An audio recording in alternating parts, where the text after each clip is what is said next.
सोबतपुर के ज़िले हेडक्वार्टर शहर में म्यूनसिपल कमेटी के ऑफिसरान की अदम दिलचस्पी की बायस अमले की जानिब से शहर के तमाम गली मोहल्लों को सफाई न करने की वजह से शहरी अजियत में मुब्तला हो गए हैं। शहर के गली मोहल्लों में जगह जगह गंदगी के ढेर पड़े हुए हैं। दूसरी जानिब नालियों और गटरों का गंदा पानी होने की वजह से शहर में गंदगी फैली हुई है। शहर के गली मोहल्लों में म्यूनसिपल कमेटी के अमले की सफाई न करने से शहर की खूबसूरती को भी मुतासिर करने लगा है।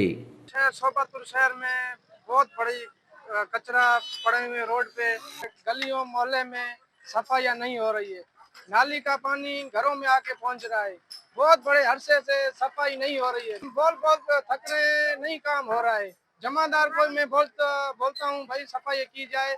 रोड पे बड़ा कचरा हो गया है। डीसी साहब से अपील करना चाहता हूँ कि रोड नाली को सफाई की जाए। अभी हमारे सोबतपुर में सफाई का नाम ही नहीं है। इधर सफाई का मसला बहुत है। इधर दूसरे शहरों में बहुत सफाई है, ये सामने इधर भी बहुत कचरा पड़ा हुआ है, उठा नहीं रहे हैं। गवर्नमेंट से अपील करते हैं कि हमारे शहर सोबतपुर में सफाई का मुकाबला। शहरियों ने ज़िले इंतजामिया से अपील की है कि वो म्यूनसिपल कमेटी के ऑफिसरान की अदम दिलचस्पी और अमले की लापरवाही का फौरी नोटिस लेकर शहर के तमाम गली मोहल्लों में सफाई करवाया जाए ताकि शहरी अजियत से बच सकें। सरदार बंगुलजई, वश न्यूज़।